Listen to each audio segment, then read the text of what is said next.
This is The End Zone, sponsored by Noble McIntyre Law.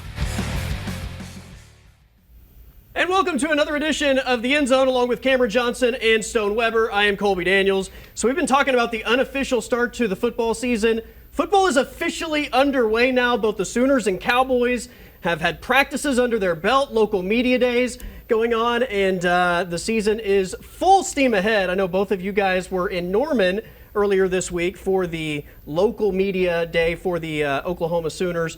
Bunch of players available, bunch of coaches available, but I'm interested in the vibes. What was the vibe you guys got at in Norman as we get closer to this 2026 football season? Very confident, I think. Not arrogant, but very confident. This team, I think everyone we heard from says the expectations, whatever they were last year, take them, raise them even higher. I think everyone knows where they came up short last year.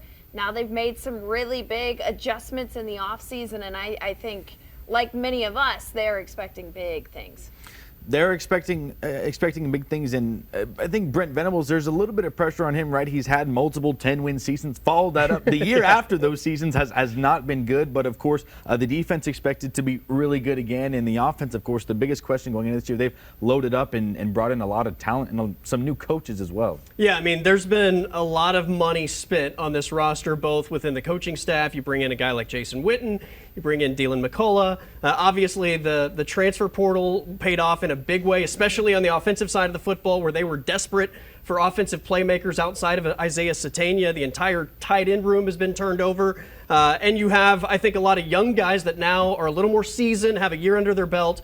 I don't know what it would take for this season to end in a disappointing way and people to feel like, you know what, there were some circumstances that maybe didn't go the Sooners' way. I think with everything that is lined up, I don't know if there are going to be any excuses for, anything but potentially matching what the Sooners did a year ago, which was a 10-win regular season in the SEC and a college football playoff appearance.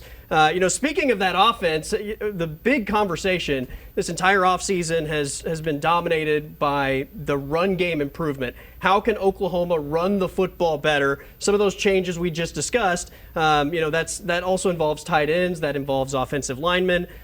We had, I think, a mixture of players and coaches talking about that topic earlier this week. Combination of a lot of things, right? The line's got to get them to the second level. Receivers got to block in the perimeter. Runners got to make somebody miss sometimes. Got to have good scheme. But the tight end's usually a big part of that. Is can you sustain that block? Can you get in position to hold on? It's a little bit longer when the ball gets to you. I've never been a part of a tight end room that is so close. Like, we hang out all the time. There's no division in the room. And a lot of that has to do with, I think, bringing in guys like me and Rocky that have played for 5, in his case, 6 years. We know how to lead a room, and everyone's bought in. I'm here to give my all into this. I'm here to give my whole heart into every single rep. Be it the indie, be it team, field goal, whatever it is, just going out there and I'm gonna give my best. And I know that me doing that, spreads the energy to my guys that, we're here to be the best we can, in everything that we do. I've been impressed by Lloyd. The whole room has been impressed by Lloyd. They got to do some good stuff, for all intents and purposes, the way we ended the spring, when we went out and we had a game tonight, Lloyd would go out there first. Watching in the spring, they're creating a lot of plays, and a lot of that is just the tight end room, O-line room, but again, just our room. We have a lot of talented guys. Coach DMC came in with a plan, and I really respect it. Just watching the stuff, watching the cut-ups, it's crazy. Y'all gonna see during the fall, but like me seeing every single day the reads and the outcomes of what he's teaching is really good stuff. You got to love the buy-in from, I think, everybody representing the Crimson and Cream as far as the run game goes and just the improved offense overall. How about Dylan McCullough throwing out that if the season started today, Lloyd Avant, the Colorado State transfer, would be RB1. Now, there's still some time for that to change, but I think when he came in, he was probably the least heralded of the offensive playmakers that Oklahoma acquired via the transfer portal. But I mean, glowing reviews from the new running back coach. I was surprised whenever he said that at first, because you'd expect that having Xavier Robinson back, Torrey Blaylock, I know they battled injuries all offseason, but you figure they might kind of slip in there early on.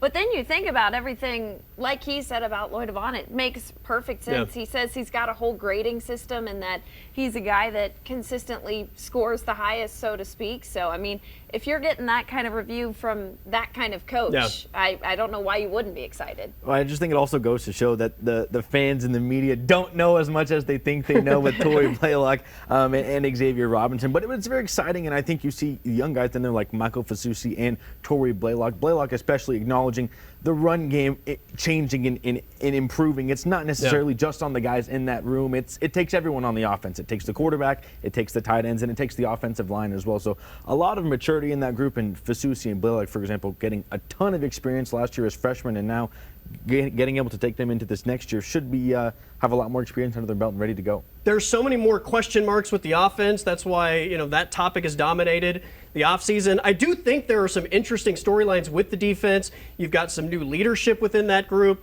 You have some new playmakers. And I think one of the terms that Brent has used since he arrived here, competitive depth. I think going into the season, there probably, isn't as much established competitive depth defensively as there was a year ago. But, there's high expectations for what that group is going to do overall. You heard from players like Owen Heineke and Cole Sullivan talking about the competitive depth and just stepping into some new roles.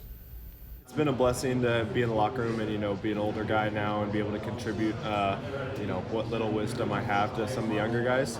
But the mindset for me doesn't change whether, I'm a returning starter or, someone who's fighting for a spot. It's always the same. So I'm ready to get to work and build on the season and, build on the team that we had last year. And I think everybody else shares that same mindset. I think the mental side has definitely been my focus, especially coming into this defense that's so complex. That's probably been the most where my efforts has been most directed. So just trying to learn the game, learn the defense, and building these relationships around me on defense. So I can keep my teammates accountable, and they to keep me accountable as well. The volume of the playbook, there's just so much to it, and the detail. It goes so far in depth. So I came in thinking that I knew a little bit about football, but now looking back on it, I didn't know as much as I needed to. So building that competitive depth with the young guys stepping up. My spot is secured. Stone's spot is secured. We see that with guys coming up, wanting to work, wanting to get better. They have a lot of chip on the shoulder, so they're ready to go. Getting the competitive depth back. I think we had a lot of competitive depth last year, with Bo being the Bo coming in for me, or RJ, or Jaden Hardy, or Man coming in, and now he's right behind us, me and Bo, and then now we just need the freshmen to step up with him, like Markel and Nico, and those young guys. At every position, that we just need to have those guys to be able to step up and make the plays when they're needed. Gotta love Cole Sullivan, the Michigan transfer, coming in and being humbled immediately. I thought I knew football, but then I got in Brent Venables' room and it was a whole different level. I can only imagine what it's like to come in and learn something new under Brent Venables and just the, intensity and attention to detail. Oh, yeah. You look across all of college football, and he's a defensive mastermind for a reason. If anything, he had to learn how to be a head coach after. But, if I'm an OU fan, what helps me sleep at night is that in these last few years, you look at Owen Heineke, Taylor Wine, these are guys who last year were not big names coming into the season. So even though you do make some big additions and have some big starters coming back, you always expect that there's going to be a surprise player or two that comes up and steps up. And a lot of the times it's the younger guys. So, there's a lot to feel good about on that side of the ball.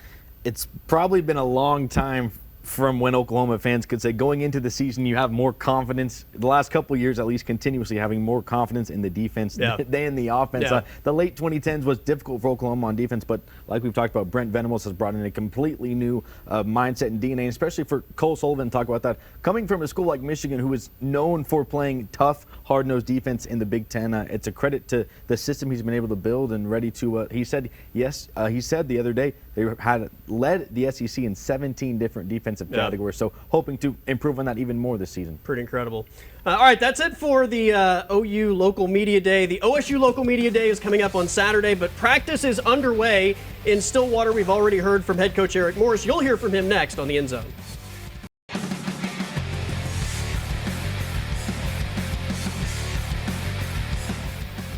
Along with Cameron Johnson and Stone Weber, I am Colby Daniels. College football season is underway. Both the Sooners and Cowboys are currently practicing. Oklahoma State opened earlier this week. Their local media day is coming up this weekend, but Eric Morris met with the media following the Cowboys' first practice of this fall, and obviously you have to address the superstar quarterback, one of the Heisman favorites, Drew Mestemaker. This is the first time I've had a starting quarterback back-to-back years since Cam Ward, I guess, and it's hard for me to think, but I guess going from Incarnate Word to Washington State, he stayed with us and knew the scheme, same coaches, all those things, although there was new people around him, and so super excited. I mean, obviously Drew is so far advanced in this offense and understanding what I like as a play caller. I mean, he's anticipating things so much faster. As his mind continues to slow down as he's out there, just because he processes information super fast, I think, really building off leadership qualities, and you saw some of that today. I mean, super vocal in the huddle, super vocal when a receiver split wasn't where it was supposed to be, and so he's been able to take charge and almost be a coach out there as opposed to a receivers coach screaming across the field that we're lined up wrong. Drew sees it like that, and he's able to go and address that for us. And so, continues to grow in that. And then I think, just adjusting to the speed of the game at the P4 level is something that's going to be super important, right? I mean, there's a reason this is a higher level of football, and their guys are bigger, faster, stronger. The windows are going to be tighter.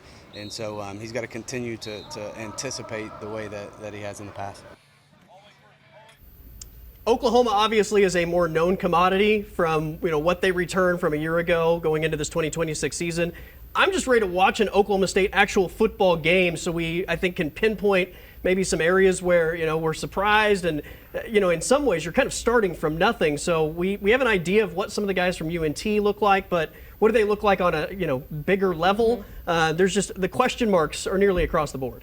Yeah, and I think that's the benefit of, like Morris said, having a quarterback 2 years in a row, which, first of all, if Cam Ward is what happened the last time that happened, I mean, that's an exciting notion. But, yeah, to have Mestemaker back, the question is, does it translate? It's going to be a different level of competition, but to already have that familiarity with playing in that system, so to speak, is definitely a comfort thing that I would expect helps him settle in a little bit more. But yeah, how far it goes, I don't know, but at least going into the season there is some familiarity. And that was something that Morris touched on immediately, was that that's the biggest question for people on the outside looking in. How does a group of 5 offense that nearly made the college football playoff, how does that transition to the Power 4 level? Of course, a tough game against Tulsa in week 1, and then Oregon in week 2. It's going to be a difficult start there for Oklahoma State, but I think if anything, it might not be getting back to a bowl game. It might not be the Big 12 championship, but certainly it's most likely going to be better than where you have been these last couple of seasons. And I think for Cowboys fans everywhere, that's a start. Yeah.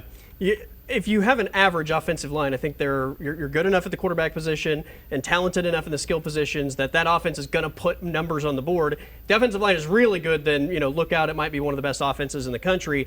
And then defensively, I think there are some big-time playmakers in all 3 levels.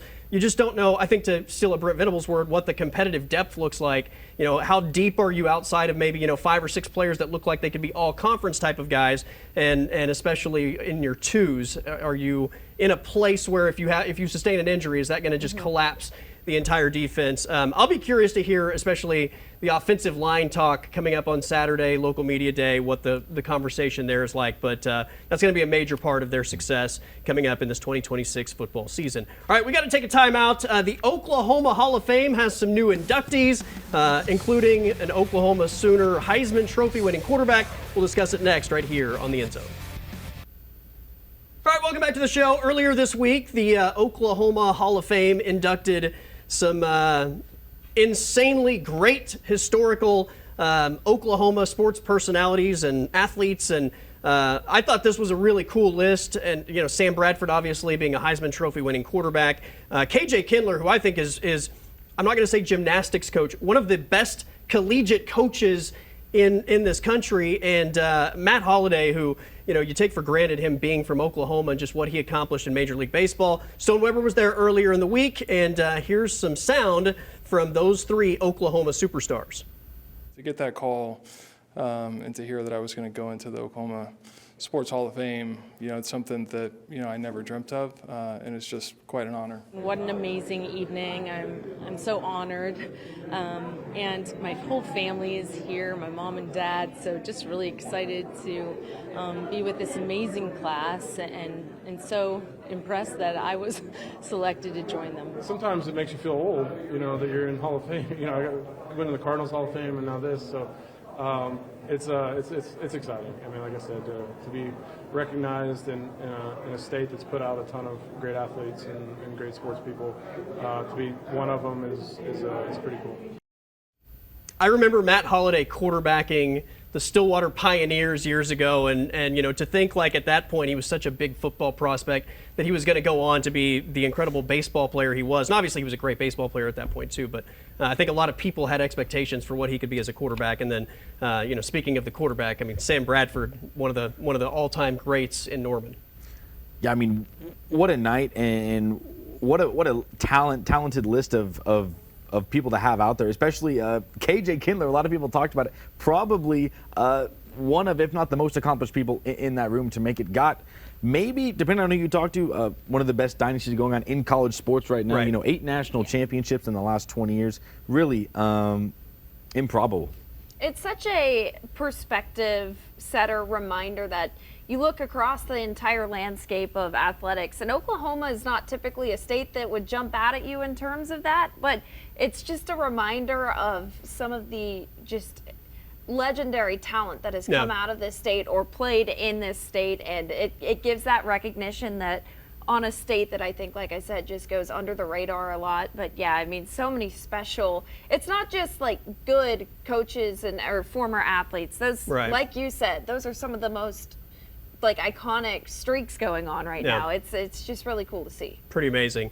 Real quick before we wrap up, I was at the PBR last week, which was in Oklahoma City at the Paycom Center, and this was such an incredible event. I've been many times, but never to the team event, which if you've never been, each team gets 5 riders. You have to ride the bull for 8 seconds to even get a score, and then what your score is obviously goes toward the team total.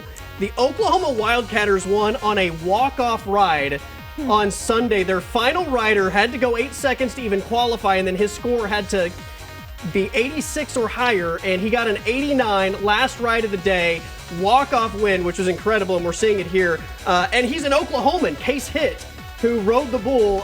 It was an absolute scene, and to be right there, the bulls are throwing dirt all over you. I mean, it was awesome, and if anybody ever has the chance, make sure you take advantage of the PBR being in the state of Oklahoma. All right, the closing argument is coming up next right here on The End Zone.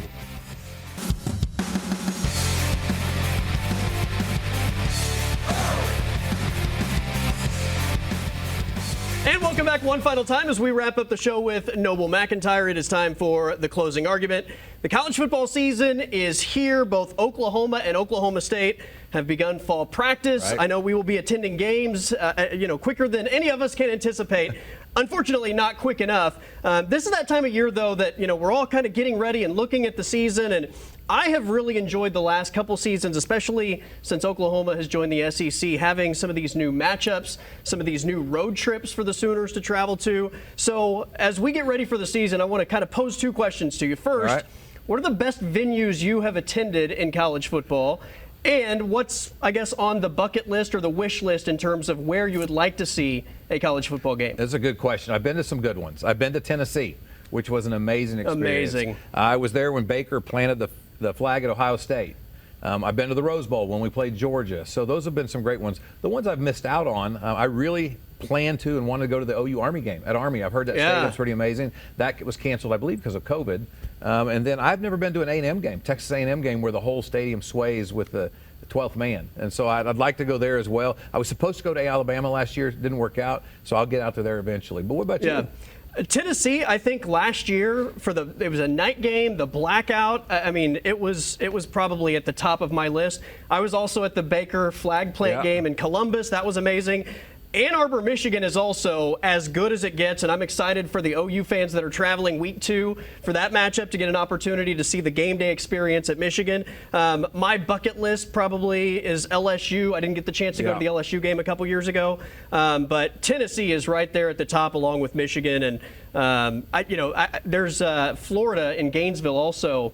I hear good things about, and OU's going to have a chance to go to Florida this year. Well, I'm headed to the Michigan game. The thing about LSU is this great stadium, great environment. The fans aren't very nice. So you're going to have to prepare yourself for that. Yes. Well, to your point about A&M, some people would say you have to drink the Kool-Aid and join the cult if you go down there. So maybe that prevents you from heading to College Station. Let us know what your bucket list college football venues would be. That is it for this week's edition of The Closing Argument, along with Noble McIntyre. I am Colby Daniels. We'll see you next week.